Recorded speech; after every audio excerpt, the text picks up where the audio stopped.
Policing एक नंगी तलवार होती, सामने जो आएगा काट दिया जाएगा। You can not be a good police officer unless you are half butcher and half human. आपने कभी किसी पर थर्ड डिग्री इस्तेमाल नहीं की? मैं इसका जवाब नहीं दूंगा। ये आप समझ लीजिए मेरा जवाब क्या होगा, जवाब मैं नहीं दूंगा। जब इस तरह की जांच होती है एंटी टेरर ऑपरेशंस की, तो क्या पॉलिटिकल दखलंदाजी होती है? आपने अनुभव की है? मैंने नाम लेके बताऊंगा, छोटी मोटी नहीं, गजब की होती है। टेररिज्म में क्या दबाव पड़ता है, खूब दबाव पड़ता है, बड़े बड़े नेता पड़ते, लेकिन ये निर्णय एक व्यक्तिगत अधिकारी का है। नेता का कोई औकात नहीं है। कानून के बाहर कोई बात होती है तो it is my painful duty to say no with capital N. आप रियल पुलिसिंग करना चाहते हैं, आपके ऊपर एक जुनून सवार होता है, किसी तरह का कोई नियंत्रण, कोई पूछताछ जो एक पुलिसिंग का एक बेसिक हो, रोको टोको पूछो। लोग कहते पहले एनकाउंटर नहीं तो कि पहले आप बैरक में बैठ करके रजाई तान करके सोते थे, अवांछनीय पोर्नोग्राफी देखा करते थे, तो एनकाउंटर आपके बैरक में तो नहीं होगा। लेकिन कभी ऐसा लगा कि मेरे परिवार पर आंच आ सकती है, मेरे दबंगई की वजह से, मेरे काम की वजह से, और वो आई,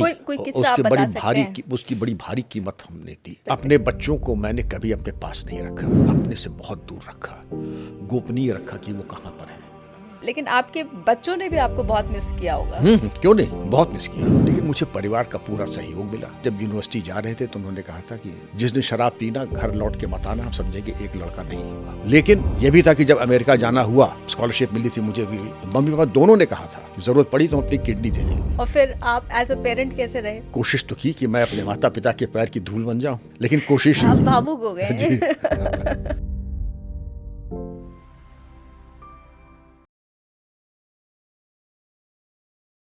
आज मेरे साथ इंडिया के सबसे डेकोरेटेड पुलिस ऑफिसर हैं, जिनका नाम सुन के एक वक्त पर क्रिमिनल्स के पसीने छूट जाते थे। 4 बार ये राष्ट्रपति द्वारा गैलेंट्री अवार्ड से सम्मानित हुए हैं। मैं बात कर रही हूँ उत्तर प्रदेश के पूर्व डीजीपी श्री विक्रम सिंह जी की, जो कि हमारे साथ आज के पॉडकास्ट में खास मेहमान हैं। 1 to 1 विद ऋचा पॉडकास्ट में आपका बहुत बहुत स्वागत है सर। धन्यवाद ऋचा जी, बड़ी कृपा की कि आप पधारी और वार्तालाप का अवसर दिया आपने। सर इस वक्त नोएडा इंटरनेशनल यूनिवर्सिटी के चांसलर हैं और बहुत गहरा और लंबा अनुभव रखते हैं पुलिसिंग का और सिक्योरिटी मामलों का। सर क्योंकि आपने ऐसे बहुत सारे केसेस को सॉल्व किया है, उमर शेख का भी केस है जो कि अलकायदा के लिए काम करता था। जब इस तरह की जांच होती है एंटी टेरर ऑपरेशंस की, तो क्या पॉलिटिकल दखलंदाजी होती है? आपने अनुभव की है बगैर किसी का नाम लिए? मैंने नाम लेके बताऊंगा, छोटी मोटी नहीं, गजब की होती है। और ये आपके ऊपर है और उसके ऊपर आपके ऊपर, अगर आप वाकई आप रियल पुलिसिंग करना चाहते हैं, आपके ऊपर एक जुनून सवार होता है और उस वक्त पुलिसिंग एक नंगी तलवार होती, सामने जो आएगा काट दिया जाएगा। इसलिए अगर अपना अच्छा बुरा आप जानते हैं और आप अपने बारे में ज़रा सा भी आपको चिंता है अपने बारे में, तो ये दुस्साहस न कीजिएगा बताने की। मुझे आज भी देखिए क्रोध आ जाता है जब आप किसी ने कहा कि साहब ये तो हमारे बड़े बेगुनाह नौजवान हैं। हमने कहा अपने बेगुनाह नौजवानों को अपने पास रखा कीजिए नियंत्रण में। जिनको आप बेगुनाह न हुए, यह अव्वल दर्जे के लफंगे राष्ट्र विरोधी तत्व, ये कुछ भी सलीके से नहीं कर सकते हैं। और अभी इनको ज़रा दरअसल इनको कुछ सेवा की ज़रूरत है। और पुलिस विभाग की सेवा जो लेता है तो 3 पुस्तक उसका गुणगान होता है। वो याद करता है किसी ने उनकी सेवा की थी, ससुराल पक्ष को भी बताता है, मायके पक्ष को भी बताता है, दुनिया को बताता है कि कैसी सेवा उसकी हुई है। अब हम पहले अभी नू के ऊपर हम लोग ख़त्म नहीं हुए हैं।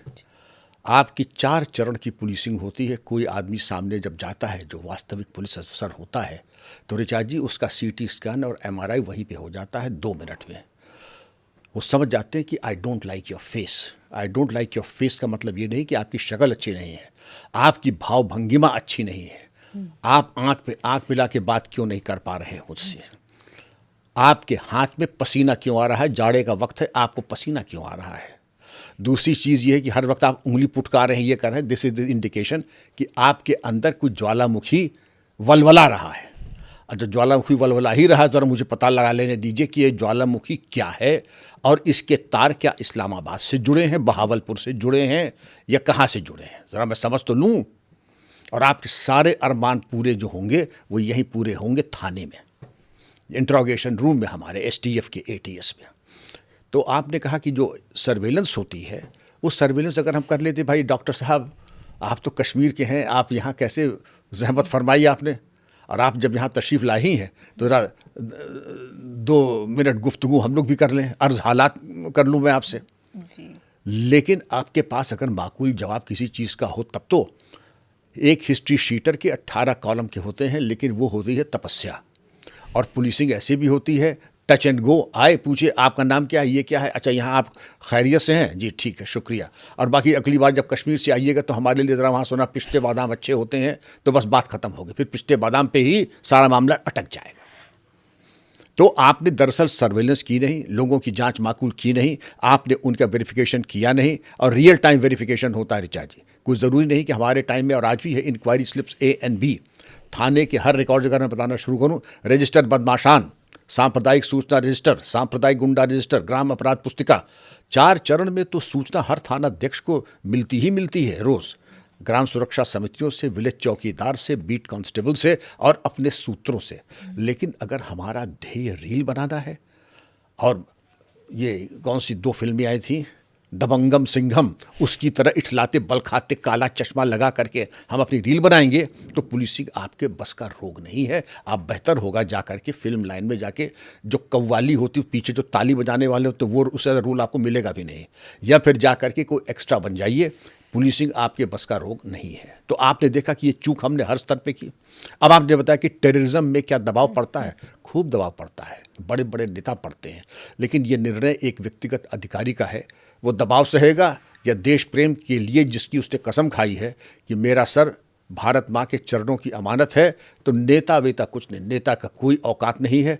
कानून के तहत अगर कोई बात होती है स्वीकार्य है, कानून के बाहर कोई बात होती है तो it is my painful duty to say no with a capital N, and if you know what is good for you please don't come again.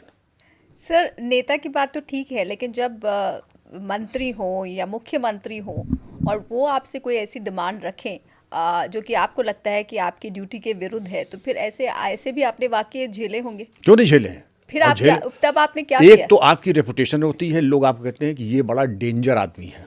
मैं डेंजरस भी कह सकता था, लेकिन मैंने कहा नहीं, क्योंकि जिन्होंने जो कहा तब मैं वो बड़ा डेंजर आदमी है इससे आपके लिए जी, अच्छा, कि इससे ज़्यादा बात मत करो, ये कुछ भी कर सकता है। अच्छा, तो आपने जिन लोगों की बात की वो बड़े सम्मानी है, मैं तो कुछ भी नहीं, एक छोटा सा राजकीय कर्मचारी। आप कुछ नाम लेने वाले थे?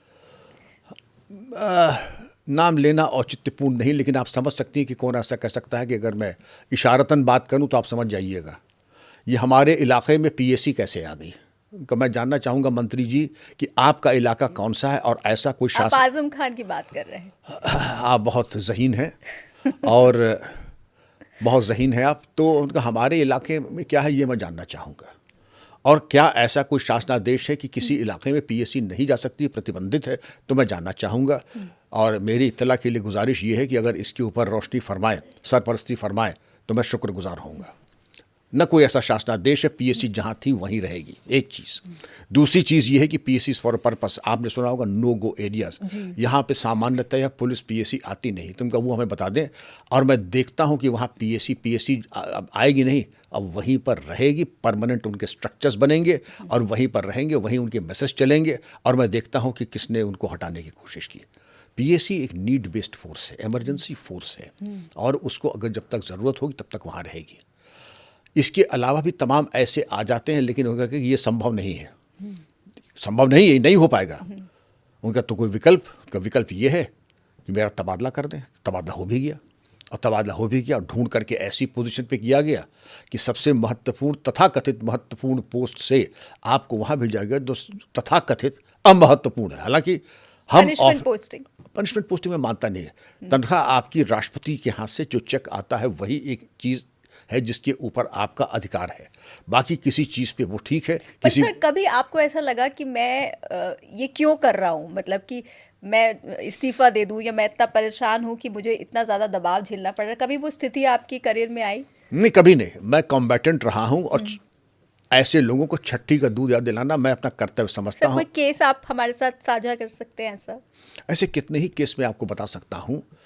मसलन जैसे कहा गया कि चाहे कुछ भी करना पड़े, गोली चलाना पड़े, गोली चला करके, लेकिन हमने कहा अगर दंगाई हैं, दंगाई शांत रहेंगे, दंगाइयों के ऊपर दंगा नियंत्रण होगा, दंगा नहीं होगा, ये तो हो सकता है। लेकिन राजनैतिक समीकरण को दुरुस्त करने के उद्देश्य से फायरिंग नहीं की जाएगी। फायरिंग की जाएगी जब उसका औचित्य हो कि हिंसा ऐसी होगी कि जिसका मतलब कि जनजीवन अस्त व्यस्त होगा, जब जरूरत होगी, जब जरूरत होगी आवश्यकता अनुसार। किसी की स्वार्थ सिद्धि के लिए फायरिंग वायरिंग नहीं होगी। कान खोल के सुन लीजिए, न फायरिंग हुई, स्थिति भी नियंत्रण रही और हर चीज बिल्कुल दुरुस्त रही। आप समझ सकती होंगी। लोग समीकरण अपने सिद्ध करने के लिए बहुत कुछ कहते हैं, लेकिन वो क्योंकि राजनेताओं के लिए पुलिस एक टूल भी है ना। वो अब आपसे बेहतर इस बारे में कौन कमेंट्री कर सकता है कि किस तरह से पुलिस का राजनीतिक इस्तेमाल होता है? देखिए, ये अपने ऊपर निर्भर करता है। नेपोलियन ने कहा था कि किसी भी समय और किसी भी संगठन में 1% लोग हमेशा ऐसे हैं जो कि अपने आकाओं के गैर मुनासिब और इल्लीगल आदेश पालन करने के लिए सदैव तत्पर रहते हैं। 1% लोग हमेशा है। क्यों? अपनी स्वार्थ सिद्धि, अपना उल्लू सीधा करने के लिए। तब तो नेपोलियन ने तब कहा होगा, मान लीजिए 1810 में कहा था, आज हम 2025 में, आज वो संख्या 1% की जगह वो बहुत ज़्यादा हो गई होगी। अभी नेताजी ने अपने आदेश और फरमान देना बंद नहीं, ख़त्म नहीं किया, और हम उनके सामने बैठे जो अधिकारीगण हैं वो पहले सर जाएंगे, जी सर, जी सर, बिल्कुल हो जाएगा, बिल्कुल हो जाएगा। आप समझ सकती हैं कि हम बिल्कुल बेकरार बैठे हैं कि आपके जायज़ और नाजायज़ सभी आदेशों का पालन हम कैसे कर लें। लेकिन ये देश चलता है कानून से, संविधान से, या गैर कानूनी कामों से, किसी की इच्छा से या किसी की नाजायज़ अपेक्षाओं से नहीं चलता है। IAS IPS इसीलिए कहा जाता है कि आप आए हैं 35-36 साल के लिए, नेताजी आए हैं 5 साल के लिए, हो सकता है 10 साल के लिए, जितने भी वर्षों के लिए आए हों। उनका काम है आदेश देना। आदेश की कसौटी ये है, लीगल होगा तुरंत होगा, लीगल होगा नहीं होगा। आपने एक बार प्राइम मिनिस्टर राजीव गांधी को भी ना कह दिया था, फिर उसके बाद क्या हुआ था? क्या उसके कुछ नहीं हुआ, मतलब उनका बड़प्पन था राजीव गांधी जी का। बात ये थी कि पूरा प्रकरण लगता है आपको मालूम है कि नए नए प्रधानमंत्री हुए थे, लोकप्रिय प्रधानमंत्री थे, और श्रीमती इंदिरा गांधी की हत्या के बाद हुए थे। नैनीताल आए थे, मैं SSP नैनीताल था, तो उन्होंने कहा था भाई कोई सिपाही नहीं लगे, मैं व्यक्तिगत ट्रिप पे जा रहा हूँ और किसी पुलिसकर्मी की ड्यूटी न लगाई जाए।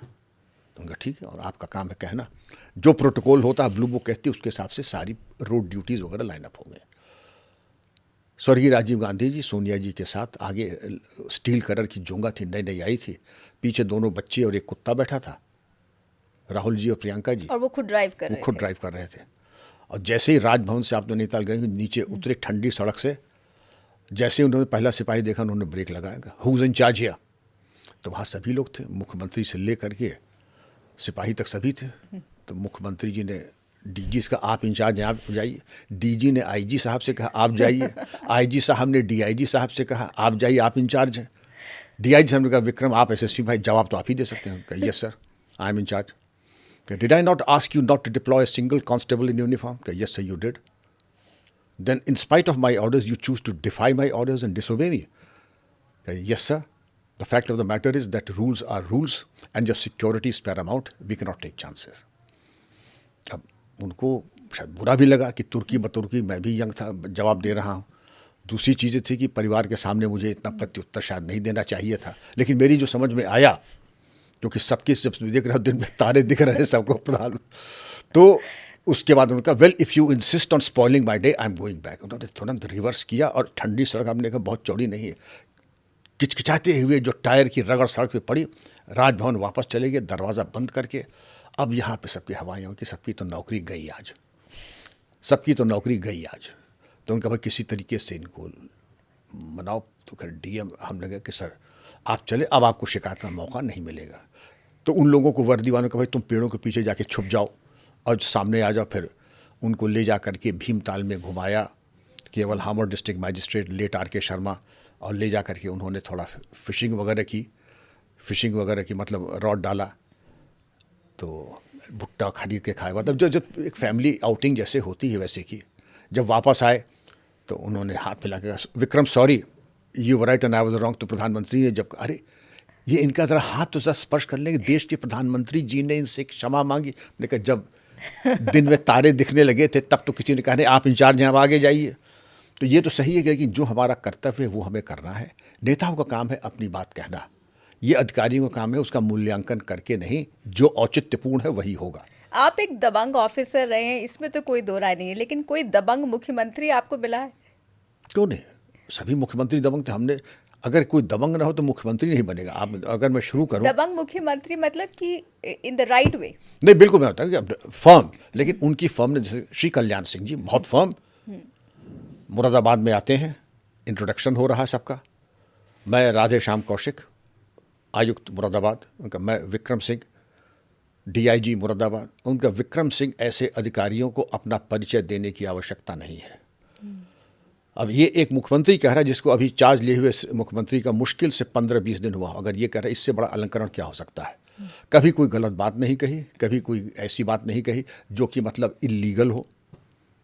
मायावती जी दुनिया कुछ भी कह ले, लेकिन इल्लीगल बातों के लिए वो कभी नहीं कहती, कभी कोई हमसे कोई इल्लीगल काम या इल्लीगल कोई बात नहीं कही। टू द कॉन्ट्ररी, अगर कोई चीज़ बॉर्डर लाइन होती थी, जैसे उन्होंने एक बार किसी जनसभा में, नई मुख्यमंत्री हुई थी, 4 आईपीएस ऑफिसर्स को वहीं सस्पेंड कर दिया। अब एक तो मोराल के लिए, मनोबल के लिए औचित्यपूर्ण नहीं था, तो हमने बस जाकर के यही उनसे रिक्वेस्ट किया कि मैडम अभी सरकार बने हुए 90 दिन नहीं हुए हैं, और बिना किसी का काम 90 दिन देखे हुए या ऐसा कोई ग्रॉस डिसोबीडियंस या करप्शन ना हो, सस्पेंशन औचित्यपूर्ण नहीं होता है। और सीनियर आईपीएस अफसर्स को सस्पेंड करने की कुछ नियमावली होती है, बिना उन नियमावली का पालन किए इस तरीके के निलंबन शोभा नहीं देता है, औचित्यपूर्ण नहीं होगा। और अगर कोई कोर्ट चला जाए, हालांकि कोई जाएगा नहीं, ये मेरी जिम्मेदारी है, लेकिन ये सस्पेंशन ऑर्डर वापस, और उन्होंने वापस लिए। ये कम लोग जानते हैं, ये पहली बार मैं ऋचा जी आपको बता रहा हूँ कि मायावती जी ने वो सस्पेंशन ऑर्डर वापस लिए। उनका ठीक है, तुम कह रहे हो तो हम वापस ले लेते सस्पेंशन ऑर्डर, वापस लिए उन्होंने ऑर्डर्स। अब हम आपसे कितनी ही ऐसी चीज़ बता देते हैं कि कोई चीज़ उन्होंने कही कि जैसे ये चीज़ होनी है, ये बिल्कुल गलत है, इल्लीगल है, ये बिल्कुल औचित्यपूर्ण नहीं होगा।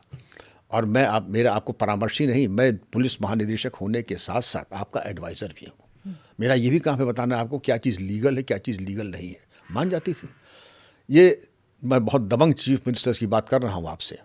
फिर माननीय नेताजी श्री मुलायम सिंह साहब के साथ भी इंटरेक्शन रहता था, वो भी बहुत अच्छी बातें करते थे। और वो दबंग तो इतने थे, उनका देखिए, आपको जितनी आपत्तियां लगानी है इस फाइल में आप लगा करके ले आइए, जितनी आपत्तियां लगानी है। फिर इसके बाद में कहे कि मैं ये भूल गया था, जितनी आपत्तियां लगानी है आप लगा के ले आइए। वो 1 लाइनर, अस्वीकृत, उसके नीचे अनुमोदित, और अब उसके नीचे अपना। ठीक। तीसरी चीज उनका कि आप देखिए,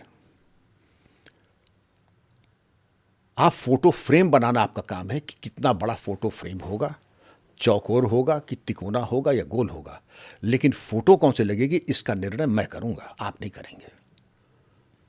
लेकिन वही तो मैं कहूंगा कि फोटो भी जो है वही हो सकती है जो कि मुख्यमंत्री निवास के लिए उपयुक्त हो, उसके लिए भी कुछ मानक हैं। तो ये सब तमाम बातें होती थी, लेकिन कुछ लोग होते थे, पर कुछ लोग कान भरने वाले भी होते थे। कान भरने वाले होते हैं, जैसे जिसको कहते हैं बड़ा बाबू सिंड्रोम। हुजूर चाहे तो सब कुछ कर सकते हैं। अब खैर आईएएस साहब तो हुजूर नहीं कर, लेकिन जैसे हमारे दफ्तर में हम लोग गए, मैं एसएसपी हूँ या कोई डिस्ट्रिक्ट मैजिस्ट्रेट है, खजांची बोला कि भाई बड़े बाबू क्या मैं कर सकता हूँ, हुजूर चाहे तो सब कुछ कर सकते हैं, तो हुजूर ने दे दिया। मैंने सुना है कि मुलायम सिंह जी के किसी ने कान भी भर दिए थे कि आप पोटा लगवाने की तैयारी कर रहे हैं। किसी ने नहीं, स्वर्गीय अमर सिंह जी ने। अच्छा। स्वर्गीय अमर सिंह जी ने यह कहा था कि वो नेताजी के ऊपर, अखिलेश जी के ऊपर और उनके ऊपर पोटा लगा रहे थे। पहली चीज़ तो ये कि पोटा कोई एसएसपी या एडीजी नहीं लगाता है, ये शासन का निर्णय होता है, और पॉलिटिकल मैटर्स में पॉलिटिकल ही इश्यूज होते हैं। और ये तो एक एंटी टेरर एक्ट है। एंटी टेरर एक्ट है। और उसके ऊपर कि मूर्खतापूर्ण की बातें तो सुन लीजिए कि जो व्यक्ति प्राइम मिनिस्टर मटेरियल हो, जो देश का रक्षा मंत्री रह चुका हो, क्या ये कोई, जब तक आदमी में मैं समझता हूँ आत्मघाती जज्बा न होगा, ऐसी मूर्खतापूर्ण बातें सोच भी नहीं सकता है। लेकिन स्वर्गीय अमर सिंह, भगवान उनकी आत्मा को शांति दे, अपने नंबर बढ़ाने के उद्देश्य से उन्होंने इतनी छोटी बात करके नेताजी को ब्रेन वॉश करने की कोशिश की। इसके अलावा उन्होंने ये भी कहा, फिर अमर सिंह ने कहा कि मेरे ऊपर भी तो कभी एक बार आमना सामना होगा, भाई देखिए 2 नाम तो आपने दिए, वो बड़े देश के कद्दावर नाम है, माननीय नेताजी और अखिलेश जी। लेकिन रही बात है आपकी बात अगर है तो मच्छर मारने के लिए न्यूक्लियर बम नहीं इस्तेमाल किया जाता है। आपकी अभी ऐसी स्टेटस नहीं है कि आपके ऊपर पोटा ओटा की कोई चिंतन भी करे। आपका कद जब कभी बड़ा हो, कभी मुझे दिख नहीं रहा है, लेकिन जब कभी इतना बड़ा हो जाएगा तब की तब देखी जाएगी। फिलहाल आपका कद ऐसा नहीं कि आपके ऊपर पोटा लगाया जाए। तो ये सब प्रपंच, छल प्रपंच, राजनीतिक, तो कभी क्रॉस फायर में अपनी स्वार्थ सिद्धि के लिए आदमी को लेना एक न देना दो। और नेताजी का हमेशा ऐसा प्रेम रहा था मेरे ऊपर, क्योंकि मैं उनके कार्यकाल में एसएसपी कानपुर था, उनके कार्यकाल में डीआईजी मुरादाबाद भी रहा हूँ। उनका बड़ा प्रेम था, आशीर्वाद था मेरे ऊपर। और एक चीज़ ऐसी है, आपने बिल्कुल सही कहा, आदमी जिस तरीके के आरोप लगाता है उसकी मानसिकता और उसकी मानसिक परिपक्वता भी दिखाई पड़ती है।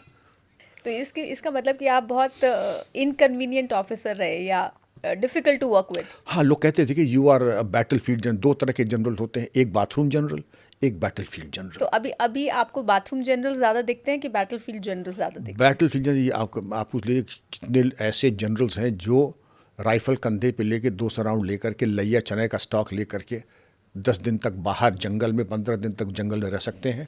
आपको अपने सवाल का जवाब मिल जाएगा, मैं कौन होता हूँ टीका टिप्पण करने वाला। लेकिन ग्लैक्सो बेबीज़ की संख्या, मुझे सख्त आपत्ति है ऐसे लोगों से जो ग्लैक्सो बेबीज़ की तरह दिखाई पड़ते हैं।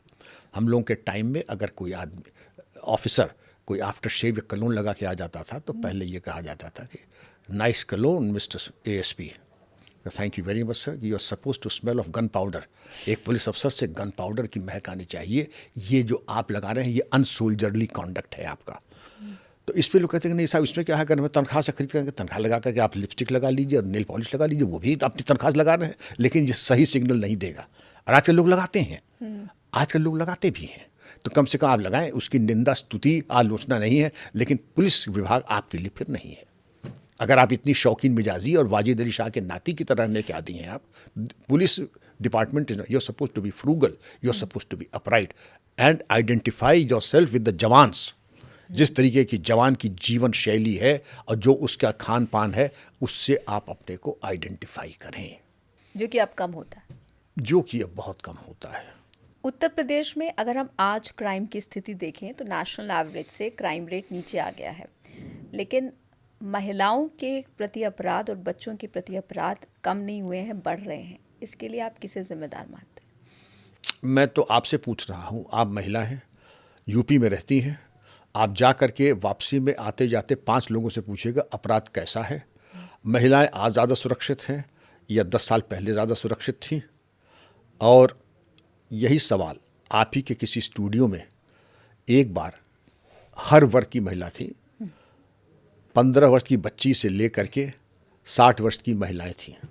उनका ये बताइए कि आप अपने को कब ज़्यादा सुरक्षित समझती थी, आज से 15 साल पहले या आज? बताइए क्या उत्तर रहा होगा। अधिकांश, मुझे लगता है अधिकांश ने आज बोला होगा। अधिकांश ने आज बोला, लेकिन जब 1-to-1 इंटरेक्शन होता था कि हम तब भी अपने को असुरक्षित समझते थे और हम आज भी अपने को असुरक्षित समझते हैं। वो ठीक है, कैमरे के सामने हमने जो जवाब दिया वो दिया, क्योंकि अगर महिला आज भी अपने को असुरक्षित समझ रही हैं तो ये एक बड़ा चिंता का विषय है। लेकिन जहाँ तक स्टैटिस्टिक्स की बात है वैसे भी छोड़ दीजिए, लेकिन ये एक परसेप्शन आया है कि जो इस तरीके से कहर बन के कानून टूट पड़ा है अपराधियों के ऊपर, छेड़खानी करने वालों के ऊपर, तेज़ाब फेंकने वालों के ऊपर, और इस तरीके की जो लड़की बच्चियों को पीछा करते हैं और इस तरीके की स्टंटबाजी करते हैं, उनके ऊपर जो ऑपरेशन चला है उसका बड़ा ही ज़बरदस्त प्रभाव पड़ा है। और उसका इम्पैक्ट ये है कि अधिकांश महिला ये कहती है कि आज हम अपने को पहले ज़्यादा सुरक्षित समझते हैं। दूसरा, पुलिस विभाग का ये कहना है, और उसमें एक सत्यता भी है, कि जो आंकड़े बढ़े दिखाई पड़ रहे हैं वो ऐसे नहीं है। अब महिलाओं को एक फ्रीडम मिल गया है, हर ज़िले में महिला थाना खुल गया है, तो एक लॉजिंग ऑफ एफआईआर है जो है वो आसान हो गया है। इस वजह से भी केसेस ज़्यादा रिपोर्ट हो रहे हैं। ज़्यादा रिपोर्ट हो रहे हैं, बच्चियाँ फ्रीली रिपोर्ट कर रही हैं। और बड़े पहले कम होते थे, पहले होते ही नहीं थे। पहले बच्चियाँ साहस नहीं करती थी। अगर किसी बच्ची ने, महिला ने साहस किया तो थाने से ही निपटा करके कहते थे कहाँ तुम चक्कर में पड़ी हो, कोर्ट कचहरी के घर जाओ, तुम कुछ होने वाला नहीं, तुम कोर्ट में जाके परेशान हो जाओगी। सर, मैं यहाँ एनकाउंटर की भी बात करना चाहती हूँ। 2017 के बाद से सरकार जब बदली है तो अब तक शायद 15,000 एनकाउंटर हो चुके हैं और लगभग 5 एनकाउंटर उत्तर प्रदेश में रोज़ होते हैं। आपको लगता है कि एनकाउंटर एक अच्छा ज़रिया है पुलिसिंग के लिए, या फिर ये कभी कभी होने चाहिए? मतलब ये अपवाद होने चाहिए या ये प्रैक्टिस होनी चाहिए? ये तो वही बात है कि हम नदी में गए हैं, जाल डालना चाहिए या नहीं डालना चाहिए। जो जाल डालेगा मछली उसी के जाल में आएगी। लोग कहते पहले इनकाउंटर नहीं होते, क्योंकि पहले आप बैरक में बैठ करके आप रजाई तान करके सोते थे, अवांछनीय पोर्नोग्राफी देखा करते थे, तो एनकाउंटर आपके बैरक में तो नहीं होगा। एनकाउंटर करने के लिए आपको अपनी राइफल बंदूक में ग्रीस तेल लगा करके, मार्क्समैनशिप करके, सुरागरसी पता करके जंगल में और जा करके एम्बुश लगाना पड़ेगा और झांका लगाना पड़ेगा, तब एनकाउंटर होता है। वो भी एक तपस्या है। और आप सोचते घर बैठे गोद में आकर के, जिसको कहा सिंह अपना मुंह बाए रहे तो हिरन कूद के तो नहीं आएगा उसमें।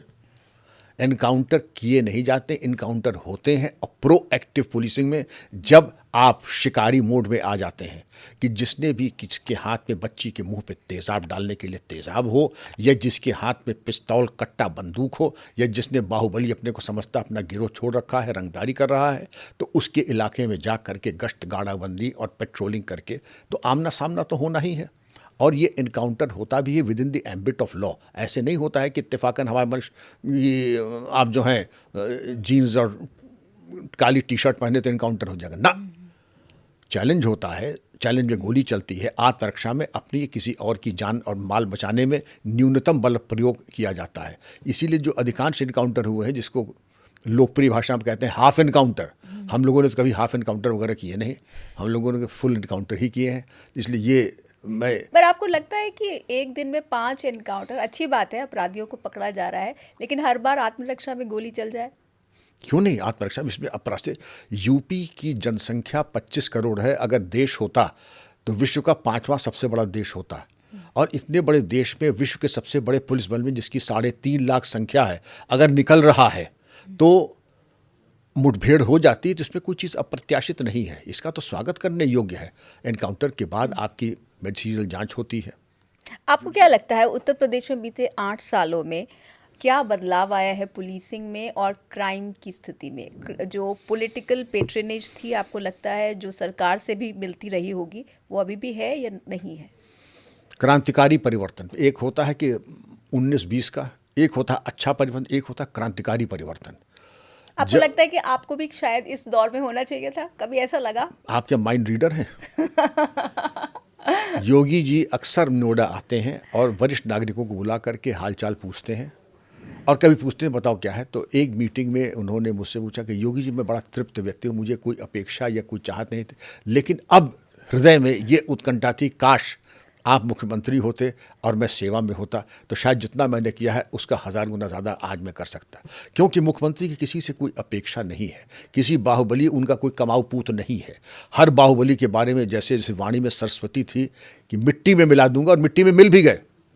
मिट्टी में जैसे जो जनता चाहती है कि हमारा नेता कैसा हो, कि ईमानदार हो, तो योगी जी के जो उनका जो वस्त्र है उसमें जेब नहीं है, वो पैसा रखते भी नहीं है।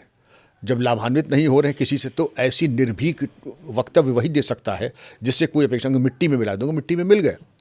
क्योंकि ये यूपी पुलिस है, ये वाकई इशारे समझ जाती है। मिट्टी में मिलना था तो मिट्टी में मिल ही गए। दूसरा, कोई लाभान्वित नहीं हो रहा है।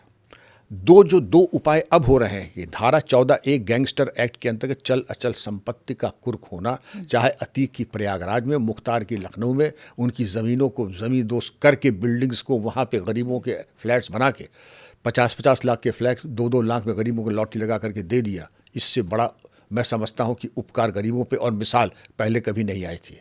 दूसरी चीज़, चल अचल संपत्ति का कुर्क होना, दूसरा इनकाउंटर, और तीसरी एक चीज़ जो कम लोग जानते हैं, वो प्रोसिक्यूशन करके अच्छी तरीके से केसेस बना करके कोर्ट में प्रोसिक्यूट करना, कि बड़े बड़े राजनेता जो कि बाहुबली थे उनको 7 साल से ऊपर की सज़ा करा देना, गैंगस्टर में सज़ा करा देना, और इस तरीके की सज़ा करा देना कि अब उनका राजनीतिक करियर ख़त्म हो गया। अब तो कन्विक्शन भी खूब हुए हैं।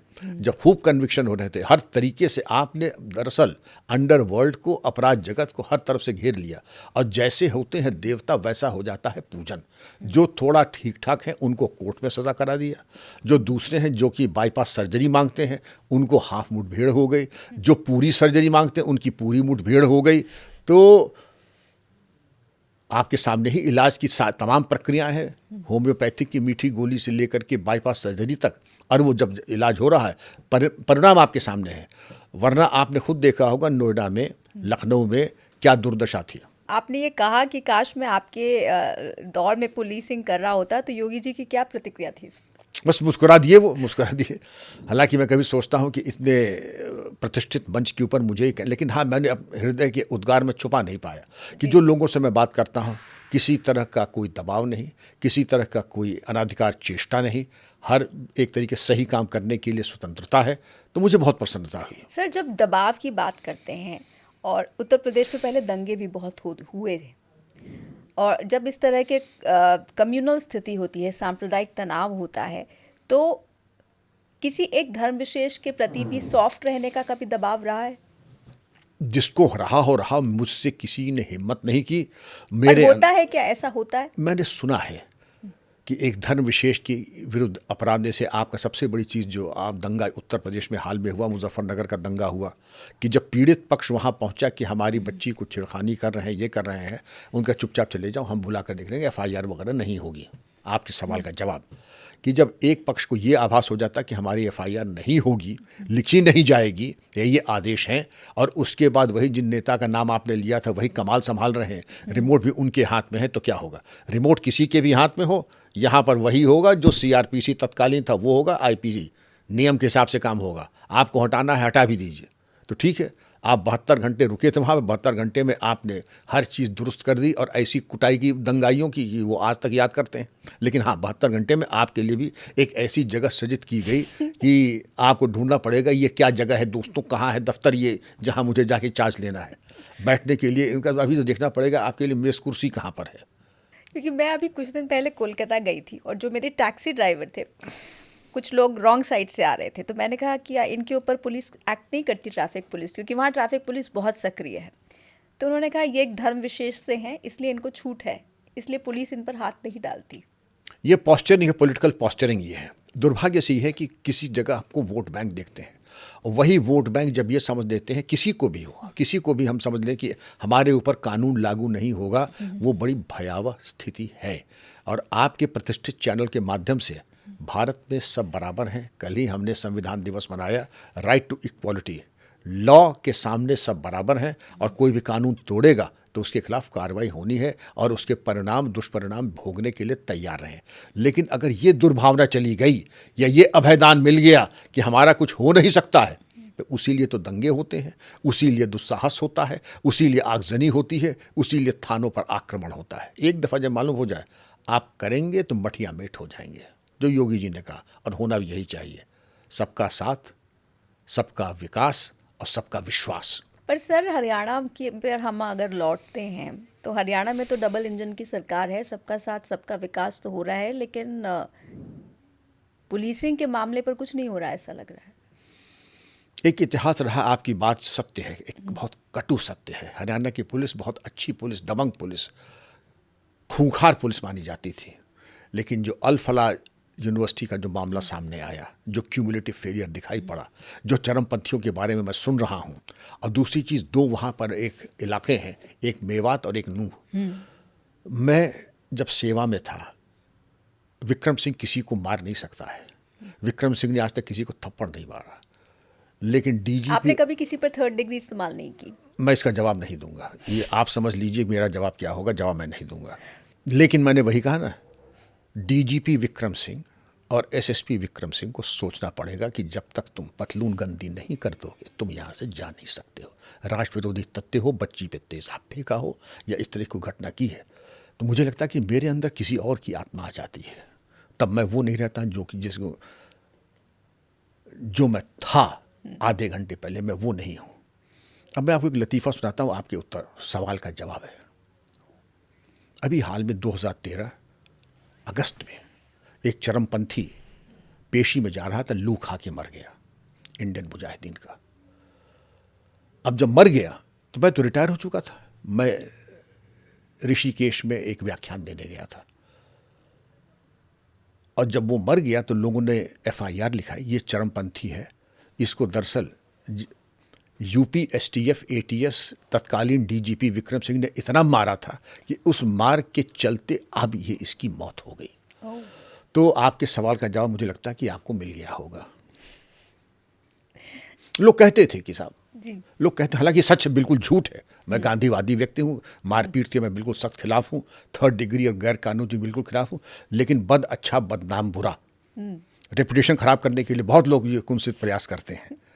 लोग कहते हैं कि यहाँ इनके जब यहाँ पर सेवा होती है तो इनकी हड्डी टूटने की चरमराहट बहुत दूर तक सुनाई पड़ती है। तो आपके इस बेबाक बिंदास एटीट्यूड के लिए आपके ट्रेनर्स, आप अपने बैकग्राउंड के बारे में बताइए कि कैसे आप ऐसे हुए, मतलब what made you who you are today. देखिए, हमारी ट्रेनिंग बहुत अच्छी, मेरे ट्रेनर्स बहुत अच्छे थे। पुलिस एकेडमी में भी कहा था कि you should never touch a human being ever, it is illegal, it is immoral and absolutely illegitimate thing to do. तो मैंने कभी कुछ नहीं, लेकिन जब ज़िलों में आया, जब प्रैक्टिकल हुआ, तो लोगों ने कहा you can not be a good police officer unless you are half butcher and half human. जब तक कि आप आधे कसाई ना हो तब तक आप पुलिस अफसर हो ही नहीं सकते हैं। अब वो बिल्कुल विरोधाभास। अब आपको स्वविवेक से काम लीजिए। आपके ट्रेनर्स आ रहे हैं कि आज आपकी ट्रेनिंग होगी। आपकी ट्रेनिंग कैसी होगी अब वो बताना नहीं चाहूँगा, वरना आप असहज हो जाइएगा। लेकिन ये आपका स्वविवेक है कि अगर आपको आपराधिक अनुसंधान के वैज्ञानिक तरीके आते हैं, साइंटिफिक एड्स टू इन्वेस्टिगेशन, जैसे एसटीएफ है, एक भी ह्यूमन राइट्स वायलेशन का उसके ऊपर एलिगेशन नहीं है। और मैं 4 साल आईजी एसटीएफ रहा हूँ, और उसमें यही था कि साइंटिफिक एड्स आपको इतनी शक्ति सामर्थ्य दे देती हैं कि आपको किसी को स्पर्श करने की भी आवश्यकता नहीं है। आपका movement, GPS tracking, conversation, most frequently called numbers, most frequently received numbers and your data will reveal so much about your mind, wiring of your mind, कि ऋचा जी आपको छूने की जरूरत नहीं है। तो इसलिए जो थाने चौकियों पर जो प्रक्रिया होती है कि कुएं में उल्टा लटका दो या उससे, जो कि फिल्मों में दिखाया जाता है, तो उसकी आवश्यकता नहीं पड़ेगी, उसकी पड़नी भी नहीं चाहिए। और मेरे हर यंग ऑफिसर को एडवाइस होगी, don't ever look at 3rd degree, that is never an option. You will not able to forgive yourself, तुम अपने को क्षमा नहीं कर पाओगे। और अगर भगवान ने मेरे बराबर उम्र दी तो धिक्कारोगे अपने आप को, और रात की नींद तुम्हारी नहीं आएगी रात को। कोई ऐसा केस आप शेयर कर सकते हैं जिसपे आपको अफसोस रहा होगा कि मैंने ऐसा क्यों किया? बहुत है ऐसे। मैं कोई देवी देवता तो हूँ नहीं, त्रुटियां हो ही जाती हैं। सामान्य त्रुटियां होती हैं कि अनाधिकार आपने, और कुछ भयावह त्रुटियां होती हैं जिसके दूरगामी परिणाम होते हैं। कुछ ऐसा भयावह वाला? अब उसकी चर्चा मैं ना करूं क्योंकि मैं असहज हो जाता हूं याद करके।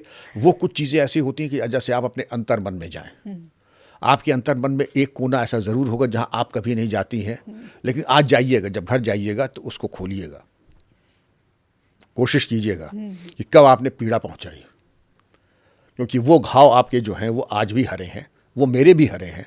तो अगर उसकी चर्चा न करें तो ज़्यादा अच्छा है। जी, वो मैं देख सकती हूँ आपके भावों को कि वो जी। शायद वो फिर से हरे होने लगे इसका, जी, जी, इसको सोचकर। जी। यहाँ पर अगर हम उत्तर प्रदेश की स्थिति पर लौटें, उत्तर प्रदेश में आपको क्या लगता है, जब आपका इतना शानदार कार्यकाल रहा, आप बहुत कुछ करना चाहते थे, लेकिन कुछ आपने किया भी ऑफ कोर्स, जो जिसकी वजह से आप इतने सम्मानित भी हुए, लेकिन कोई ऐसी चीज़ें आप बता सकते हैं जिसमें आप करना चाहते थे लेकिन हो नहीं पाया? आदमी बहुत कुछ चाहता है, एक एजेंडा बनाता है, 1 महीने का, 2 महीने का, 3 महीने का, 1 साल का। तो मेरे जो शॉर्ट टर्म एजेंडाज थे सब पूरे हो गए। लेकिन empowerment of the women police, एक ये चीज़, arming the UP police with the state of the art technology, वो 3/4 कर पाए, लेकिन 1/4 अधूरा रह गया। लेकिन वो सतत प्रक्रिया है, वो अगर पूरी हो जाती, मैं समझता हूँ कि यूपी पुलिस का आज जैसे नाम है, रिक्रूटमेंट उसका सर्वश्रेष्ठ माना जाता है, उसकी IT एनेबल्ड इन्वेस्टिगेशंस बहुत सर्वश्रेष्ठ हैं हमारी। लेकिन फिर भी मैं चाहता कि फॉरेंसिक और IT लैब्स और स्टेट ऑफ द आर्ट, जैसे गुजरात की फॉरेंसिक लैब है, गुजरात की है, उस लेवल पे लाना चाहता था शायद। लेकिन अब मुझे उम्मीद है कि अब पूरी हो रही है, और पूरी हो काफ़ी हद तक, ऋचा जी, वो पूरी हो भी गई है। इंडिया में आपको किस राज्य में सबसे बेहतर और बेस्ट पुलिसिंग लगती है? आपकी राय में पुलिसिंग के लिए सबसे अच्छा राज्य कौन सा है? देखिए, अलग अलग चीज़ें हैं। अगर टेक्नोलॉजिकली आप देखें तो कर्नाटक एंड तमिलनाडु पुलिस एक जनरेशन हमसे आज भी आगे है। ऐसा क्यों? क्योंकि टेक्नोलॉजी का वहाँ बड़ा जोर है। वहाँ बहुत ज़्यादा जो भी पुलिसकर्मी हैं, उन्होंने बड़ा इस पर बल दिया कि जो रिक्रूट किया है, टेक्नोलॉजी ओरिएंटेड दिया, उनकी ट्रेनिंग बड़ा बल दिया है। लेकिन अगर आप रिजल्ट ओरिएंटेड काम देखना चाहें तो यूपी पुलिस की बराबरी कोई कर नहीं सकता है। यूपी पुलिस ठीक है, पर भ्रष्टाचार है अभी, आपको लगता है कम हुआ है मौजूदा सरकार में पुलिस के अंदर? नहीं, भ्रष्टाचार तो कम हुआ है। जब आपने तनख्वाहें इतनी अच्छी कर दी हैं, आपने फैसिलिटीज़ इतनी अच्छी कर दी हैं, आपने हमारे टाइम में, तो मुझे AC मेरे घर में तब लगा जब मैं SSP कानपुर हो गया। तो काफ़ी सीनियर, जबकि मैं एसएसपी कानपुर हुआ था 1988 में, 14 साल की नौकरी के बाद, 14-15 साल की सर्विस के बाद एक आईपीएस ऑफिसर को जो ठीक ठाक घर से है एसी मिला। आज बड़ा संतोष का विषय है कि हमारे कांस्टेबल्स, हेड कांस्टेबल्स के यहाँ भी अगर आप जाएं तो आप देखेंगे एसी भी लगा, ईमानदारी के साथ, 4 व्हीलर्स भी उसके पास हैं, ईमानदारी के साथ। तो परचेजिंग पावर बढ़ी है, इसलिए करप्शन अपने आप नेचुरली कम आया है। जॉब सेटिस्फैक्शन है। आप मेरी यूनिवर्सिटी में जाए, आपको दिखाई पड़ेगा कि एक नोएडा पुलिस का हेड कांस्टेबल पीएचडी कर रहा है साइबर सिक्योरिटी के ऊपर। तो ये वो ज़माना नहीं, ये 5 साल में पूरा रूपांतरण हो गया है पुलिस प्रक्रिया का। कितने पुलिस के बच्चे हमारे हैं, जब मैं बच्चे कह रहा हूँ तो पुलिस ऑफिसर्स को कह रहा हूँ, उनके चिल्ड्रन को नहीं कह रहा हूँ, हमारे यहाँ एमबीए और एलएलबी कर रहे हैं। कुछ समय पहले मैं एक लैपटॉप खरीदने नोएडा के सेक्टर 18 के एक स्टोर में गई। वहाँ एक पुलिस वाले आए, उनके साथ कोई शख्स थे जो कि शायद मुझे लगा कि किसी स्टोर के मालिक थे, और वो पुलिस वाले को वो खरीद कर दे रहे थे लैपटॉप, जो मुझे समझ में आ गया कि कैसा ट्रांजैक्शन था। तो ऐसा नहीं है कि सब कुछ ठीक हो गया है, क्योंकि ब्लैक एंड वाइट तो सब कुछ होता नहीं है, बहुत हर कुछ ग्रे चीज़ भी कभी 100 साल पहले भी ठीक नहीं थी, आज भी ठीक नहीं, और आगे भगवान करे ज़रूर ठीक हो जाए। लेकिन इन स्केल ऑफ 1:10 काफ़ी कमी आई है। लेकिन मैं कह दूं कि भ्रष्टाचार मुक्त हो गया है, वो मूर्खता होगी। बल्कि मुझे तो दिखाई ये पड़ता है, ऐसे ऐसे अपवाद भी हैं कि कभी कभी मुझे दिखाई पड़ता है कि जब head constable sub inspector Fortuner car पे दिखाई पड़ते हैं, जब मुझे दिखाई ये पड़ता है कि ऐसे ऑफिसर्स की हाथ में रोलेक्स घड़ी बांध करके आ रहे हैं जिसकी कीमत होती है 10 लाख रुपए, तो मुझे वाकई बहुत क्षोभ भी होता है। पहली चीज़, मैं नहीं मानने को तैयार हूं कि आपने इसको तनख्वाह से खरीदा होगा। ये वैसे ही आई होगी जैसे आप बता नहीं किसी के यहाँ लैपटॉप खरीदने गए थे, खरीदवा कोई और रहा था। ये अनुचित है और इस तरीके का मैं नहीं समझता हूँ कि शोभा देती है। और मैं ये चाहूँगा कि जो सुपरवाइजरी ऑफिसर्स हैं ज़रा कड़ा नियंत्रण रखें। बच्चे नालायक नहीं होते हैं, नालायक माता पिता होते हैं कि जो बच्चों पे वांछित नियंत्रण नहीं रखते हैं। कहते बच्चा शराब पीता है, अरे बच्चा शराब पीता है, आप क्या करते हैं? आप गंगा जल पीते हैं रोज़। आप कमरा बंद करके जब आप पति पत्नी जब गिलास टकराते हैं तो आपको शर्म नहीं आती? तो जवान बच्चा तो सीखेगा, वो भी वही करेगा। अगर आप चाहते हैं घर में गुरुकुल का वातावरण हो तो पहले आप भी उसी का पालन करें कि आप भी आचार्य और योग माया बन जाएं। तब तो बच्चे भी मालूम पड़ेगा कि गुरुकुल के विद्यार्थी हैं। आप हैं बिल्कुल रावण की प्रवृत्ति, रावण के परिवार के बच्चे चाहते हैं कि वो देवतुल्य हो, वो नहीं होने वाला है। सर, अपने बैकग्राउंड के बारे में बताएं। आपकी जो स्कूलिंग थी या फिर आपको जो पेरेंटिंग मिली, उसमें आपके तैयार होने का कितना बड़ा रोल है? पेरेंटिंग हमारे यहाँ पहला टीचर कौन होता है? माँ। उसके बाद पिताजी। हमारे माता पिता, मैंने भगवान को नहीं देखा, मेरे भगवान मेरे माता पिता हैं, है नहीं समझ, लेकिन आज भी मैं जानता हूँ। और उन्होंने जो शिक्षा दीक्षा दी है, नो नॉनसेंस। मैं आपको एग्जाम्पल दूंगा। घर के बाहर कॉन्वेंट स्कूल में था, इंग्लिश ओनली। और स्कूल भी तब ऐसे होते कि अगर हिंदी या हिंदी की चंदा मामा या पराग या लेकर के आए तो आपको एक वाइट कार्ड मिल जाता था। और 3 वाइट कार्ड जिस दिन मिल जाते स्कूल से ऑटोमेटिकली आप बाहर हो जाते थे। घर के अंदर अंग्रेजी बिल्कुल नहीं आती थी। घर के अंदर प्रतिदिन माताजी रामचरितमानस भगवत गीता का पाठ, और 4 बजे रजाई और चद्दर जब्त, पंखा बंद। बहुत ही डिसिप्लिन लाइफ, बहुत ही डिसिप्लिन लाइफ थी। तो क्या आप भी एज अ पेरेंट बहुत डिसिप्लिन रहे हैं with your children? Discipline within a very mild way. माता जी का हमारा ये था कि एमएससी तक मेरी रोज़ डायरी चेक करती थी, कहीं कोई प्रेम पत्र, कोई प्रेम संग या कोई सस्पिशियस नंबर वगैरह, ये सब तो मैंने नहीं किया। लेकिन माता जी का पूरा बैकग्राउंड था। जब यूनिवर्सिटी जा रहे थे तो उन्होंने कहा था कि तुमसे 2 मिनट बात करनी है। जिस दिन शराब पीना, घर लौट के मत आना, हम समझेंगे एक लड़का नहीं हुआ। दूसरी चीज़, जब कभी प्रेम प्रसंग में या लव अफेयर करना तो भी घर लौट के मत आना। तुम्हारे पिता हड्डी जला के तुम्हें प्रतिष्ठित यूनिवर्सिटी में इसलिए नहीं भेज रहे कि तुम जाके वहाँ प्रेम की पेंगे बढ़ाओ जा करके वहाँ, क्योंकि इतना हमारे पास इफरात पैसा नहीं है। तीसरी चीज़, अगर कभी किसी अपराध वगैरह में लड़की छेड़ने में फंसो तो तुम्हारे माता पिता तुम्हारी ज़मानत नहीं कराएंगे। ये 3 लाइन का ड्राफ्ट इश्तिहार है जो कल अखबारों में आ जाएगा। विक्रम सिंह पुत्र मार्कंडे सिंह की सोहबत बिगड़ गई है, हम इसको अपनी विरासत से बेदखल करते हैं। तो ये मत समझना कि तुम नहीं रहोगे तो सवेरा नहीं होगा, सवेरा और अच्छा होगा। लेकिन यह भी था कि जब अमेरिका जाना हुआ, स्कॉलरशिप मिली थी मुझे भी, तो मम्मी पापा दोनों ने कहा था कि ज़रूरत पड़ी तो हम अपनी किडनी दे देंगे। और फिर आप एज अ पेरेंट कैसे रहे? मैं कोशिश तो की कि मैं अपने माता पिता के पैर की धूल बन जाऊं, लेकिन कोशिश ही आप की। भावुक हो गए जी हैं। जी। तो आपके तैयार होने में आपकी पेरेंटिंग का, आपके माता पिता का एक बहुत बड़ा रोल रहा। बहुत बड़ा रोल था। और उसके बाद जब आपके परिवार ने, आपकी पेरेंटिंग या आपकी पत्नी ने, तो उस दौरान आपको चैलेंजेस मिले आपके काम की वजह से? चैलेंजेस तो खूब मिलते थे, डेली चैलेंजेस मिलते थे। और चैलेंजेस का पुलिस का पर्याय ही होता है चैलेंज। पुलिस का पर्याय ही होता है चैलेंज। चैलेंज खूब मिलते थे, लेकिन मुझे परिवार का पूरा सहयोग मिला। परिवार ने कभी आज से मुझे एक रुमाल नहीं मांगा, पत्नी ने।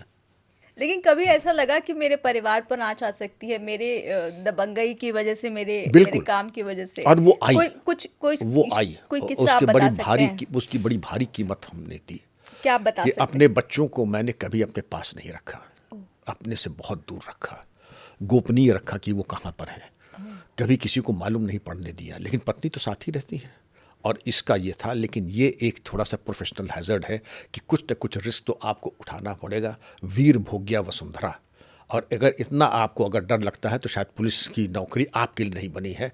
आपको दबंगई से ही काम करना है। और ये फिर फैसला होता है हिम्मत मर्दा मदद खुदा, कि जब आप हिम्मत से काम लेते हैं तो ये बात आती थी। एम्बुश हुए हूँ, गोली चली है, गोली ऐसी चली है, कहते हैं गोली दोनों तरफ से चलेगी, और जो ज़्यादा अच्छा निशाना लगाता है और जिसके साथ परमात्मा, जिसकी ध्वजा भगवान खुद हैं, विजय उसकी होगी। अगर भगवान की ध्वजा तुम्हारे रथ पे लगी तुम विजयी होगे, लेकिन भगवान की ध्वजा अगर मेरे रथ में लगी है तो मैं विजयी होऊंगा। और आप हर बार विजयी हुए। परमात्मा की यही इच्छा थी कि परमात्मा ने बड़ी रक्षा की, बड़ी रक्षा पर की। सर, एज अ पेरेंट, एक पिता के तौर पर आपने बड़ी कीमत चुकाई, आपने बोला, लेकिन आपके बच्चों ने भी आपको बहुत मिस किया होगा। क्यों नहीं, बहुत मिस किया। उस बारे में कुछ साझा करना चाहेंगे? अब छोड़िए उसको।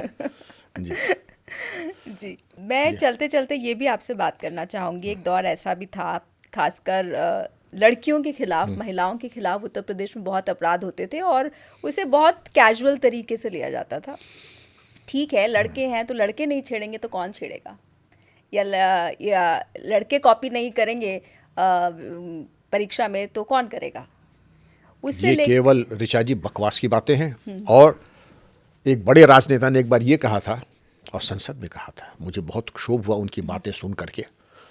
ऐसा कोई युवा हो जिसने जिंदगी में कभी सीटी न बजाई हो, पीछा न किया हो। मैंने ही सोचा, मैं तो था नहीं संसद में। मैंने कहा नेताजी आप अपने बारे में बात करें, मुझे मालूम है कि अगर मैंने सीटी बजाई होती या पीछा किया होता और मेरी माता जी को मालूम पड़ गया होता, तो जैसे आपने मटन शॉप में जैसे टुकड़े किए जाते हैं, मुझे शर्तिया मालूम था कि आज अंग भंग मेरा होने वाला है। जी, तो ये जो बनबड़ हो जाते हैं, लड़के हैं, लड़कों से गलती हो जाती है, ये इस तरीके के दबंगे, ये शरीफों के लड़के ऐसा नहीं करते हैं। शरीफों के लड़के, मेरी माता जी ने ये भी कहा था कि जब कभी महिला के सामने जाओ तो आंख में आंख मिला के बाद नहीं, सिर्फ उसके अंगूठे की तरफ नज़र रहे, ऊपर नज़र नहीं जानी चाहिए। इस चीज़ की भी ट्रेनिंग होती थी। अगर किसी के घर जाओ और महिला आती है कुछ देने, तो नज़र दूसरी तरफ कर लिया करो और तब चीज़ उठाया करो। सामने face to face eye contact मत करना कभी। और हम देखेंगे इस चीज़ को कि तुमने इस बात को किया, नहीं आए तो तुम्हारी खातिर तब रिसेप्शन कमेटी घर में इंतज़ार कर रही होगी तुम्हारे लिए। लेकिन पुलिसिंग में तो फिर आपने ये फॉलो नहीं किया होगा। नहीं, पुलिसिंग में जहाँ तक महिलाओं के बारे में है, आज भी आप जिस यूनिवर्सिटी में बैठी, यहाँ पॉलिसी ऑफ ज़ीरो टच है। यहाँ महिलाएँ ज़्यादा हैं, पुरुष कम हैं, लेकिन हमारे यहाँ पॉलिसी ऑफ ज़ीरो टच है। No male shall ever touch a female here. अगर करेगा ये हाई फाइव और ये सब कुछ नहीं, तुरंत पहले बाहर, इंक्वायरी बाद में, पहले आप बाहर चले जाएं। दूसरी चीज़ ये थी कि हमारे यहाँ we don't drink, we don't smoke, we don't do drugs, we don't do paan masala. किसी तरह का इंटॉक्सिकेंट्स ना हमने पुलिस में अलाउ किया, ना हमने यहाँ अलाउ किया। तीसरी चीज़, हमारे यहाँ ओनस ऑफ प्रूफ ये आप ही के ऊपर रहेगा। अगर शिकायत आ गई तो बर्डन ऑफ प्रूफ आप ही के ऊपर है, महिला से कोई सवाल नहीं किया जाएगा। क्योंकि मैं तो आदमी के मिजाज और चेहरे को समझ जाता हूँ। आप good morning ma'am, sweet dreams ma'am, what is all this? This is taken, you will be thrown out of your job. आपने अपने, उनका साहब इसमें क्या बुराई है, गुड मॉर्निंग और स्वीट ड्रीम्स लिख दिया। तुमने कहा तुमने अपने माँ बाप को लिखा है कभी? जब नहीं लिखा है तो यहीं पे क्यों चांदमारी कर रहे हो स्टाफ के ऊपर? सर, आपने एक किताब, आप 3 किताबें लिख चुके हैं और आपने बैंडिट्स के ऊपर भी किताब लिखी है। तो आप उस बारे में कोई किस्सा बता सकते हैं जब फूलन देवी या उस तरह के चंबल के डकैतों से आपका सामना हुआ हो, या कुछ ऐसा जो कि रोंगटे खड़े कर देने वाला हो? तब ऐसे ही होता था कि गैंग्स ऐसे चलते थे जैसे चींटी की तरह, चींटी की चलते थे, लंबे चौड़े गिरोह, 50-50 के 100 में। आपने सुना होगा नाम, छविराम गैंग, पोथी गैंग, महावीरा, मुस्तकीम गैंग, फूलन देवी गैंग, मलखान सिंह गैंग। ये अच्छा, इनके हथियार आप देख लें। ये लगता था कि जब लिबरेटेड बांग्लादेश से जब वेपन्स आते थे तो हमारे पास तो 303 ही हुआ करती थी, दैट वाज द अल्टीमेट। और 3 उनके पास होती थी SLRs, उनके पास होती थी असॉल्ट राइफल्स, उनके पास होती थी लाइट मशीन गन्स। एक गैंग था भगवान सिंह उर्फ कमांडर, उसका कमांडर नाम ही इसीलिए था क्योंकि वो फौज का डिजर्टर था। अच्छा। सर्वे ऑफ इंडिया का नक्शा लेके चलता था और मैग्नेटिक कंपास वगैरह, जो शायद हम लोग भी ना कर सकें। और जब चलता था तो एक मुंह से नहीं बोलता था, एक्सटेंडेड ऑर्डर चलना है तो सीधे इशारे में, जैसे बिल्कुल ट्रेंड कमांडोज की तरह एक्सटेंडेड ऑर्डर, मतलब एरो हेड फॉर्मेशन जाना तो ऐसे हो जाएगा। और फिर एनसर्कलमेंट करता था। छविराम ने पूरा अलीगंज थाने का मैसेकर किया था और इसको कहते थे नथुआपुर कांड। पूरा अलीगंज थाना, वो जा रहा था पेट्रोलिंग पे, तो नथुआपुर गांव में उनको एम्बुश करके, आउटफ्लैंक करके पूरे थाने को मैसेकर कर दिया था। तो उसी के बाद मेरी पोस्टिंग हुई, फिर उसके बाद गैंग से एनकाउंटर्स हुए, वो न्यूट्रलाइज किए गए। उस गैंग का क्या हुआ? वो पूरी तरह से न्यूट्रलाइज हो गया? पूरी तरह से न्यूट्रलाइज किया, टाइम लगा, साल भर लगा। पहले एक पार्ट को मारा, फिर दूसरे पार्ट को, तीसरे मारे सब गए। कभी आपका फूलन देवी से भी सामना हुआ? हाँ, खूब सामना हुआ था, खूब सामना हुआ था। और ये मैं बात बता रहा हूँ आपको 1981 में BP सिंगल साहब हमारे IG थे, वो कमान संभालते थे और रात रात भर एनकाउंटर चलते थे और बड़ी नज़दीकी से हम लोग पार करते थे। हम लोगों ने 5-6 तो उसके गैंग के न्यूट्रलाइज कर दिए, फूलन देवी बच गई थी। बाद में हम लोगों ने इतना दबाव बनाया था कि सरेंडर की बिल्कुल चांसेस आ गए थे, लेकिन वो मध्य प्रदेश में उन्होंने सरेंडर किया। बाद में सांसद भी हो गए। बाद में मैं IG STF था, DGP ऑफिस तो अक्सर आती थी। बड़ी सीधी सरल महिला थी। और एक बार उन्होंने कहा कि भैया सर में बड़ा दर्द हो रहा है, एक गोली मंगा दोगे? तो हमने वो डिस्प्रिन मंगा दी। हमने कहा देखिए सांसद महोदया, कभी हम लोग गोली चलाते थे, आज आपको मैं डिस्प्रिन खिला रहा हूँ। वो एज अ फाइटर कैसी होती थी? क्योंकि आज के दौर के लोगों ने तो उनके बारे में सिर्फ सुना है, आपने तो देखा है। मैंने देखा। देखिए, तब जब आदमी को एक जुनून सवार होता है तो उसके ऊपर मैं समझता हूँ कि टिप्पणी नहीं करनी चाहिए, क्योंकि एक दूसरी शक्ति आ जाती है। उनकी कद काठी बिल्कुल आपकी तरह थी। अब आपसे ये कह दें कि आप LMG कंधे पे ले करके या और 2 सरम लेके, तो आपके बस का नहीं। आप सोचेंगे हम तो कर ही नहीं पाएंगे। वही फूलन देवी जी ने भी अगर कभी चली होंगी LMG ले करके, या कभी कारतूस की पेटी ले करके, या लोगों की हत्या की होगी, लारानाम श्रीराम गैंग के जो गांव में जो नरसंहार किया होगा, कैसे किया होगा, लेकिन उनकी मनोदशा ये बता सकती है कि उन्होंने जो किया क्यों किया। और अब उसके बाद अगर आप देखें कि शरीर से दुबली पतली बहुत ही, और ट्रस्ट करने वाली, विश्वास करने वाली। काफ़ी समय तक लोग मेरी जात नहीं जानते थे कि मैं किस जात का हूँ। तो एक बार उन्होंने किसी जलसे में बुलाया, तो वो उनका नागरिक अभिनंदन था। तो जो बैनर लगा था उसमें लिखा था, नागरिक अभिनंदन बहन वीरांगना फूलन देवी। दूसरा नाम भाई विक्रम सिंह कश्यप। उनका देखिए बहन जी, मैं कश्यप वश्यप नहीं हूँ, ये तो बड़ा झूठ हो जाएगा, क्योंकि लोगों को पता लग ही जाएगा कि मैं कश्यप नहीं हूँ। क्या तो तुम हो क्या? तो हमने कहा उसको छोड़िए कि मैं क्या हूँ, लेकिन मैं कश्यप तो नहीं हूँ। तो तूने बताया क्यों नहीं? हमने पूछा क्यों नहीं? और मैं अपना नागरिक अभिनंदन, हमारे लिए भी अनुचित है कि सेवा में रहते हुए पब्लिकली हम नागरिक अभिनंदन, तो मैं नीचे बैठ जाता हूँ, ये बैनर हटवा दीजिए। तो बहुत सीधी थी, विश्वास करने वाली थी, विश्वास भी कर लिया था। और अब उसके साथ तो फिर उनकी हत्या भी हो गई और वही बहुत बुरा हुआ। हम आखिर में इस पॉडकास्ट के अंत में एक बार फिर से दिल्ली ब्लास्ट पर लौटते हैं। सर, क्योंकि आपने एंटी टेरर ऑपरेशंस भी अपने कार्यकाल में बहुत बार किए हैं, आपकी नज़र में अल-फलाह यूनिवर्सिटी और फरीदाबाद में जो कुछ हुआ, जिसका संबंध सीधा दिल्ली ब्लास्ट से है, उसमें पुलिसिंग का आप क्या रोल देखते हैं? ऋचा जी, आपका प्रश्न जो है बहुत ही गहरा है, डीप है, और इसको उत्तर देने में मुझे कम से कम 2-3 मिनट लगेगा। ज़रूर। और अगर आप देखें कि अल-फलाह यूनिवर्सिटी दरअसल एक प्रतिमूर्त है हमारे क्यूमुलेटिव फेलियर की। एक फेलियर नहीं है, क्यूमुलेटिव फेलियर है। एक व्यक्ति मऊ इंदौर से 23 करोड़ रुपए के धोखाधड़ी करके वहाँ से उगा करके नाजायज़ लोगों को धोखा दे करके आता है एनसीआर एरिया में, जामिया मिलिया में नौकरी करता है, लेकिन नौकरी उसके लिए बहुत छोटी चीज़ थी। उसने सोचा कि और बड़ा करना है अपने लिए, अपने जीवन में, तो उसने यहाँ पर आकर के अल फलाह यूनिवर्सिटी का सपना देखा।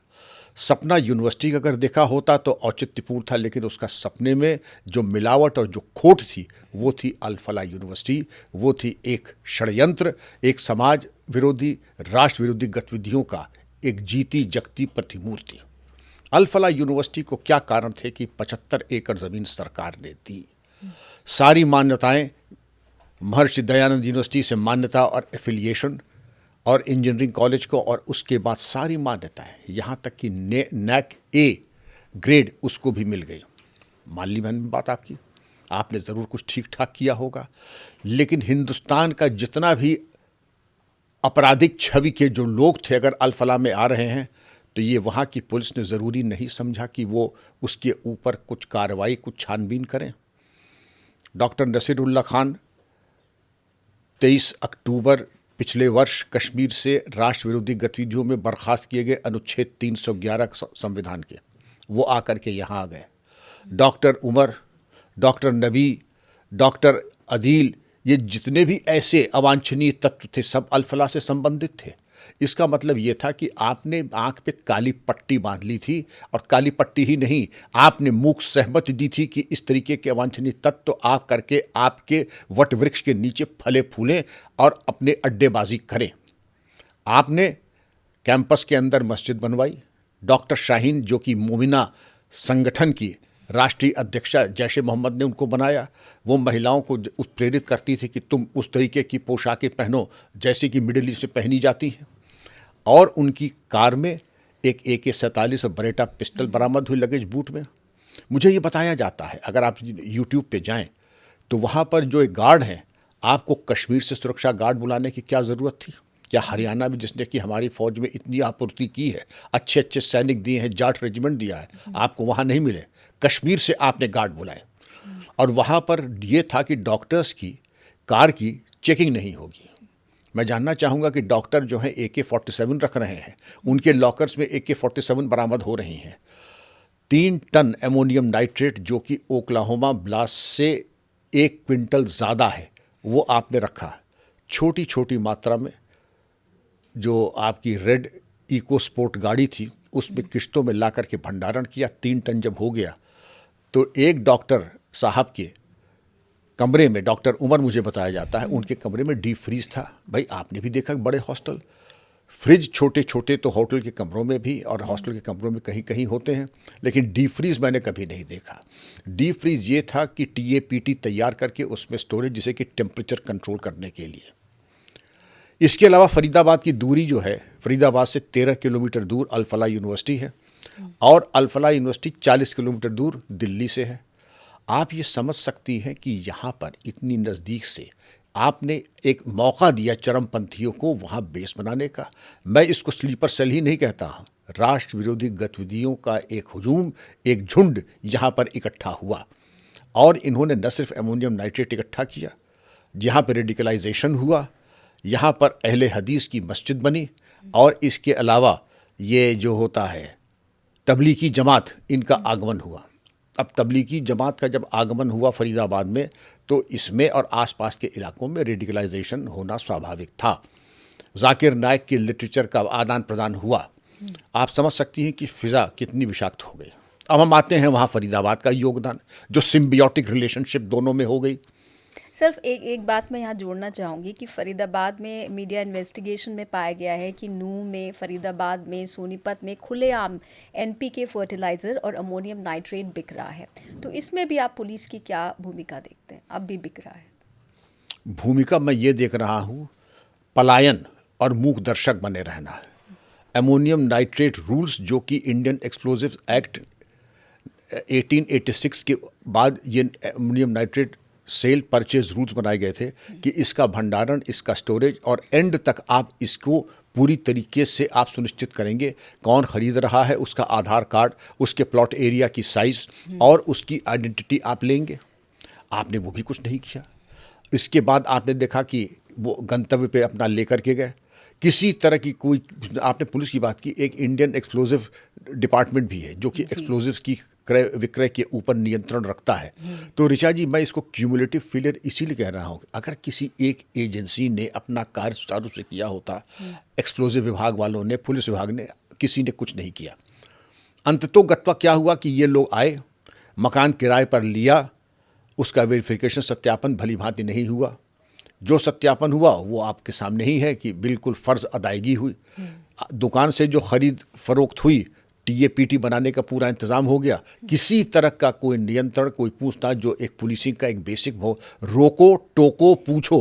रोको भाई आप कौन है, भाई साहब कहाँ से आए हैं, पूछो भाई आप कहाँ जा रहे हैं, क्यों जा रहे हैं, रोको टोको पूछो। अब तो बिल्कुल ठीक है भाई, अब भाई तुम जहाँ आ रहे हो तुम्हारी मर्जी, आज़ाद मुल्क के आज़ाद बाशिंदे हो, जहाँ स्वेच्छा से जाओ। जैसे साण से कहा जाता है, जहाँ चाहो सुछंदचारी रतन रिप्तर नहीं होगी, इस तरीके से चिंता करो जैसे जो राजा की है, या फिर जो इस तरीके की होती है सरकारी। अब मैं क्या कहूँ उसको। जब हम एक क्यूमुलेटिव फेलियर बोलते हैं तो इसमें पॉलिटिकल तंत्र का भी फेलियर आप मानते हैं, या कोई पॉलिटिकल पेट्रोनेज आप देखते हैं? इसके बिना क्या ये मुमकिन है कि इस तरह की यूनिवर्सिटी खड़ी हो जाए और उसमें ये सब कुछ चले? असंभव। पॉलिटिकल पेट्रोनेज भी और रिश्वत भी, भ्रष्टाचार भी। एक तो होती है पॉलिटिकल पेट्रोनेज और एक करेला उस पर से नीम चढ़ा। एक तो करेला उस पर से नीम चढ़ा, एक तो पेट्रोनेज, दूसरा सा भ्रष्टाचार। भ्रष्टाचार के साथ साथ अगर आप ये देखेंगे, क्योंकि तब मान लीजिए एक सरकार थी दूसरे पॉलिटिकल पार्टी की, उसके बाद दूसरी पॉलिटिकल पार्टी आई, तो इन्होंने कौन से क्रांतिकारी काम करके इसके ऊपर अंकुश लगा करके मटिया मेट कर दिया जो कि उम्मीद की जाती है। नाम बड़े दर्शन छोटे। और हरियाणा सरकार ने तो किया बड़े मियाँ छोटे मियाँ, सुभान अल्लाह। भारत सरकार से जो उम्मीद की जाती थी कि आपकी जो मान्यताएं हैं कम से कम उसके ऊपर, नेक ने कहा कि हमने दिया था लेकिन वो लैप्स कर गए। लैप्स कर गई तो जो फर्जी इस तरीके से क्लेम कर रहे हैं, आपने जिम्मेदारी नहीं समझी कि इसके ऊपर हम कोई कार्रवाई करें। अब भी आप कुछ कर लीजिए, लेकिन वही है, हम दावे, हमारे 9 लाख की बातें सुन लीजिए कि हम आसमान के तारे तोड़ के ले आएंगे। आपसे जूते का फीता तो बन नहीं रहा है, दावे आपके सुन लीजिए, हम आसमान के तारे तोड़ के ले आएंगे। दिल्ली की पुलिसिंग में भी क्या आप कोई कमी देखते हैं जिसकी वजह से इतने लंबे समय बाद इतने अहम स्थल पर ब्लास्ट हो गया? मैं इसमें बहुत बड़ी प्रशासनिक चूक और अनदेखी में मानता हूं इसको। Movement of cars unchecked, doctors की कार्स अल-फलाह में जा रही हैं अनचेक्ड। जिस तरीके का movement sale purchase ammonium nitrate का हुआ, टीएटीपी बनाने की पूरी तैयारी हो गई विद प्रिकर्सर्स, चूक नंबर 4। अल-फलाह को सारी मान्यताएं घर बैठे मिल जाती हैं, चूक नंबर 5।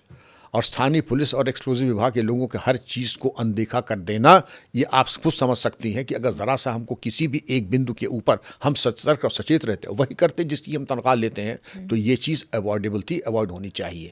लेकिन इससे अगर हम नसीहत ले लें तो रेड फोर्ट ब्लास्ट अवॉइड हो सकता था, कम से कम आगे कुछ ना हो। तो ऋचा जी, आपके चैनल के माध्यम से मैं कहूँगा कि पुलिस का काम 24/7 है, और 24/7 में निगरानी करना, जानकारी करना, आपराधिक तत्वों पर नज़र रखना, हर जगह जहाँ जलसे और इज्तिमा इस तरीके के कार्यक्रम हो रहे हैं, समागम हो रहे हैं, पता लगाना लोग आवाहन क्या कर रहे हैं, क्या सामग्री बांट रहे हैं, और अलर्ट रहना। To be forewarned is to be forearmed. जब आप ये कहते हैं कि जानकारी जमा करना, तो आप समुदायों के बीच में भी, धर्मों के धार्मिक नेताओं के बीच में भी जाके काम करते होंगे एज अ पुलिसमैन। तो वहाँ पर कभी ऐसे चैलेंज आए कि वहाँ पर लोगों को कन्विंस करना या उन्हें समझाना कि नहीं ये आपको करना पड़ेगा, बहुत मुश्किल रहा हो आपके लिए? ये मुश्किल, कोई काम आसान नहीं होता है, लेकिन परफेक्टली डूएबल ऑल्सो।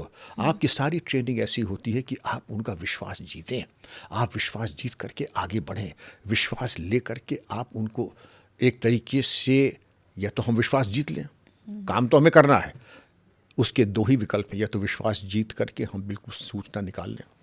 विश्वास हम नहीं जीत पाए, तब हम क्या करेंगे? फिर हमारे पास जो पुलिस के जो इक्विपमेंट, टूल्स और जो स्ट्रैटेजी होती है, जिसका खुलासा करना ठीक नहीं है, हमारे पास ऐसा नहीं। I have never felt helpless in my life ever. Richa ji, I have never felt helpless. Even politicians or never. I will do what I have to do with you, without you or in spite of you. Don't live in an illusion that I will not be able to accomplish what I have been asked or tasked to do। ये आपको देखना कि हमारे साथ रहेंगे, उभय धर्मी रहेंगे या विरोध में रहेंगे। काम तो मेरा होना है, ये आप तय कर लीजिए। बहुत बहुत धन्यवाद सर, आपने इतना वक्त दिया और इतनी खुलकर बेबाकी से पॉडकास्ट में सवालों के जवाब दिए। बहुत बहुत धन्यवाद। धन्यवाद, बहुत मजा आया ऋचा जी। भगवान आपको सारी खुशियां दे। यशस्विनी भव। Thank you. Thank you sir. मुझे एक बड़ी दिलचस्प बात आपके साथ शेयर करनी है। हमारे जितने भी व्यूअर्स हैं उनमें से ज़्यादातर 97% व्यूअर्स ने अभी तक हमें सब्सक्राइब नहीं किया है, और अगर आप हमें सब्सक्राइब करेंगे तो इससे हमारी हिम्मत और हौसला और बढ़ेगा आपके लिए और अच्छा और बेहतरीन कंटेंट बनाने में। So please share, like and do subscribe. Thank you so much.